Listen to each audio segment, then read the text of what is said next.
Bonjour à tous. La BMW M4 dans une nouvelle session de drift, une inédite bande-annonce pour le jeu vidéo The Crew et l'essai du Crazy Kart de Razor, c'est le sommaire de ce lundi 25 août.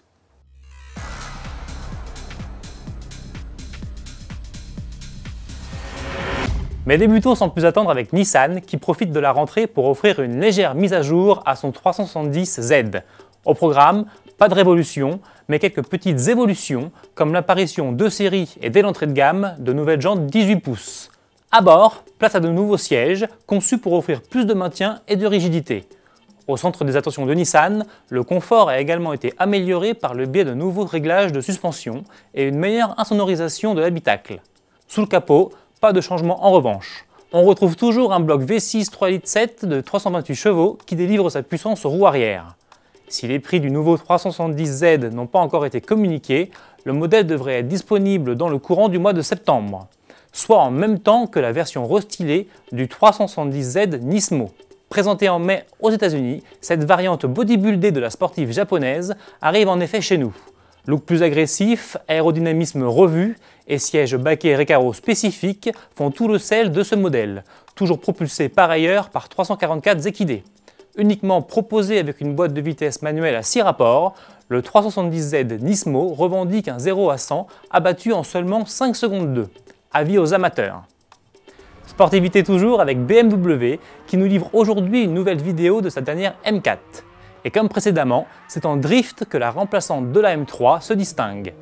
Après s'être amusée sur le pont d'un porte-avions, l'Allemande s'éclate désormais sur un parking dont les couloirs ont été délimités par des M3 de toute génération, mais aussi des M5, des M6 et des X5M. Au total, 48 véhicules floqués du M participent à la vidéo et ceux-ci ne sont pas disposés au hasard. Voyez par vous-même.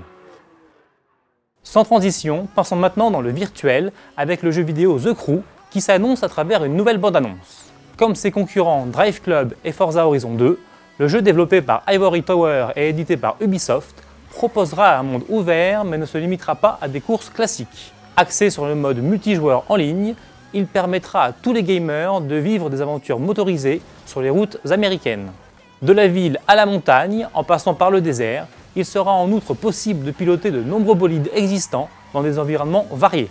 Sortie prévue en France le 12 novembre sur PS4, Xbox One et PC, mais également Xbox 360. Enfin, terminons cette édition avec une bonne dose de fun. Un an après s'être retrouvé en rupture de stock aux États-Unis, le Crazy Kart de Razor débarque en France. Petit véhicule électrique doté d'une pédale d'accélérateur, d'un volant et d'un frein à main, ce jouet est une véritable machine à drift qui devrait faire fureur tant auprès des enfants de plus de 9 ans que des adultes. Autoplus et son journaliste Maël Pilvin ont eu la chance de pouvoir essayer l'engin au pied de la Tour Eiffel en compagnie d'Ali Kermani, son créateur. Commercialisé aujourd'hui dans les magasins Toys R Us et avant Noël chez Jouet Club, le Crazy Kart est vendu 599 €. Merci de nous avoir suivis et à demain!